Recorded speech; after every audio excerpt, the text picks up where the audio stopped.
Hello, good morning, good afternoon, good evening po sa inyo lahat mga kapatid. Ngayon po ang ating pag-aaralan ay hango po sa Book of Proverbs o Kawikaan, chapter 29, verse 25. Ating pag-aaralan ay dito po sa Tagalog po. Sabi po rito, huwag mong ikabahala ang sinasabi ng iba. Magtiwala ka kay Yahweh at mapapanatag ka. May mga bagay po ba sa atin na nagiging problema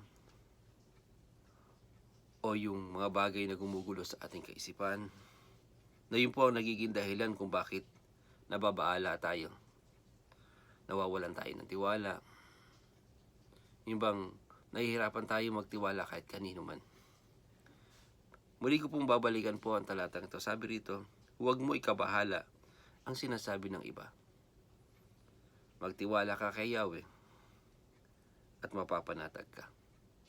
Alam niyo po, ang susi po rito ay yung magtiwala ka sa Panginoon ng buong puso mo upang yung mga gumugulo sa kaisipan mo o yung mga sinasabi na iba ay mababaliwala mo, kundi bagkus alam mo sa sarili mo, bahala ang Diyos sa lahat ng bagay.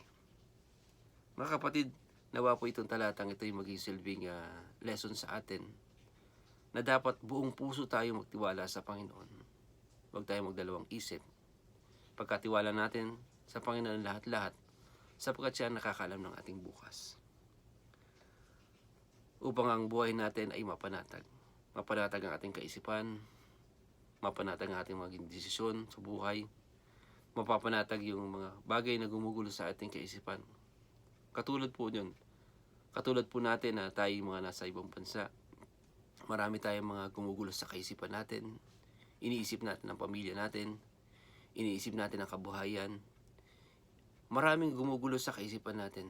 Pero mapapanatag lang yung ating kaisipan kapag nagkaroon tayo ng buong tiwala sa Panginoon. Panghawakan po natin ang kanyang salita at i-apply po natin. Yun lang po. God bless.